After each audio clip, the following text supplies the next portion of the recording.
عادل آباد charitable trust کے جانب سے ضلع مستقر عادل آباد کے سینٹرل ٹاور ہال میں تقریب برائے تقسیم اسنادات کا اہتمام کیا گیا۔ اس موقع پر ٹرسٹ کے چیئرمین محمد یونس اقبانی نے حاضرین تقریب سے خطاب کرتے ہوئے کہا کہ عادل آباد چیریٹیبل ٹرسٹ شہر کے مستحقین تک پہنچ کر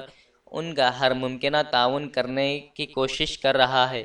اسی طرح مسابقتی دور کو مد نظر رکھتے ہوئے مستحق طلباء و طالبات کو ٹیلرنگ و کمپیوٹر کورسز مفت میں سکھائے جا رہے ہیں تاکہ عادل آباد چیریٹیبل ٹرسٹ سے تربیت یافتہ طلباء و طالبات کے علاوہ ٹیلرنگ سیکھنے والی خواتین ہنرمند بن کر خود کفیل بن سکے۔ محمد یونس اقبانی نے عادل آباد کے عوام سے اپیل کی ہے کہ وہ ٹرسٹ کا حصہ بن کر ان کا تعاون کریں۔ پروگرام کے اختتام پر تربیت یافتہ طلباء و طالبات میں اسنادات کی تقسیم عمل میں لائی گئی۔ اس موقع پر ریئل اسٹیٹ ایسوسی ایشن صدر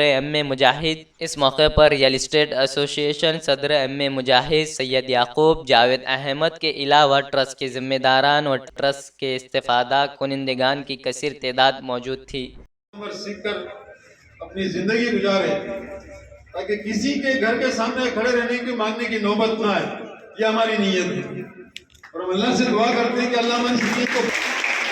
اور میں خصوصاً عادل آباد کے عوام کو ایک پیغام دینا چاہتا ہوں کہ آپ لوگ ہم سے جڑیے، ہمارا ساتھ دیجیے اور آپ ہم سے کام کیسا لینا ہے ہم سے کام لیجیے۔